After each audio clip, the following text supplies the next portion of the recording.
ప్రహ్లాద జననం. ప్రహ్లాదుడు రాక్షస బాలులతో ఇంకా ఈ విధంగా అంటున్నాడు. నారదముని చెప్పిన మాటలు విని ఇంద్రుడు ఆలోచించాడు. తాను కూడా విష్ణుభక్తుడు కాబట్టి ఆ భక్తి బంధుత్వం వల్ల మా అమ్మకు నమస్కరించి ప్రదక్షిణం చేసి విడిచిపెట్టి స్వర్గలోకానికి వెళ్ళిపోయాడు. నారద మహర్షి మా తల్లిని కూతురుగా భావించి ఓదార్చి తన ఆశ్రమానికి తీసుకుని వెళ్ళాడు.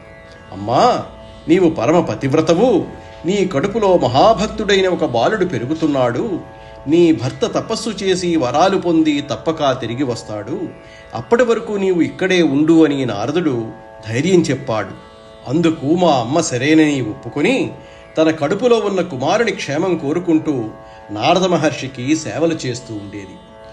అప్పుడు ఆమె గర్భంలో ఉన్న నన్ను మనస్సులో పెట్టుకుని స్వచ్ఛమైన జ్ఞానాన్ని ధర్మాన్ని ఉపదేశించాడు. మా తల్లి అంతా విన్నది. కానీ చాలా కాలం క్రితం విని ఉండటం వలను ఆడుది అవటం వలను ఈ విషయాల మీద మనస్సు సూటిగా నిలుపలేక వాటిని మరిచిపోయింది. అయినా కూడా నారద మహర్షికి నా మీద ఉన్న దయ వల్ల, దైవయోగం కలిసి వచ్చినందువల్ల ఆయన చెప్పిన ధర్మాలు కానీ జ్ఞాన విషయాలు కానీ నాటి నుంచి నేటి వరకు నేను ఏ ఒక్కనాడు కూడా ఒక్కటి కూడా మర్చిపోలేదు.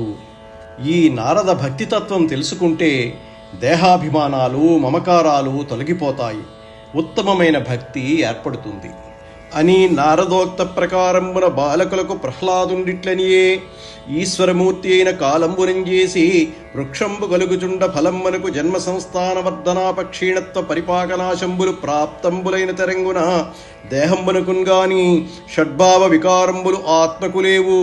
ఆత్మ నిత్యుండు, క్షయరహితుండు, శుద్ధుండు, క్షేత్రజ్ఞుండు, గగనాదులకు ఆశ్రయుండు, క్రియాశూన్యుండు, స్వప్రకాశుండు, సృష్టిహేతువు, వ్యాపకుండు, నిస్సంగుండు, పరిపూర్ణుండు, ఒక్కండు అని వివేక సమర్థంబులగు ఆత్మలక్షణంబులు 12 ఎరంగుచు దేహాదులందు మోహజనకంబులగు అహంకార మమకారంబులు విడిచి పసిండిగనులు గల నెలవున విభ్రాజమాన కనకలేశంబులైన పాషాణాదులందు పుటంబు పెట్టి వహ్నియోగంబున కరంగన్ ఊది హేమకారకుండు పాటవంబున హాటకంబు వడియంబంగి ఆత్మకృత కారణంబుల ఎరంగిడి నేర్పరి దేహంబునందు ఆత్మస్థితి కొరకు అయిన ఉపాయంబునం చేసి బ్రహ్మభావంబు పడయు మూల ప్రకృతయు మహదహంకారంబులను పంచతన్మాత్రంబులు ఇవి 8 ప్రకృతియుణంబులనియు కర్మేంద్రియంబులైన వాక్ పాణి పాద పాయు ఉపస్తంభులను జ్ఞానేంద్రియంబులైన శ్రవణ నయన రసనాత్వఘ్రాణంబులును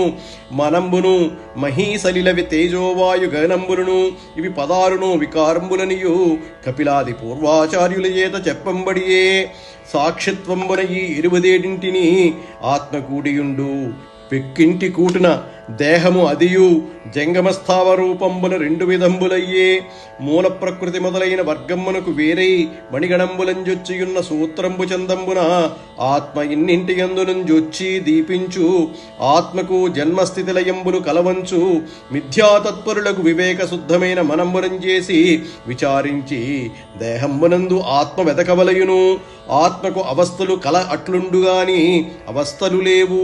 జాగరణ స్వప్న సుషుప్తులను వృత్తులెవ్వని చేత గంధాశ్రయుండైన వాయువు ఎరంగిడి భంగిన్ త్రిగుణాత్మకంబులయ్యి కర్మజన్యంబులైన బుద్ధిభేదంబులను ఆత్మ ఎరుంగందగు అని చెప్పి నారద భక్తితత్వాన్ని ప్రహ్లాదుడు తోటి బాలురకు తెలియజేశాడు.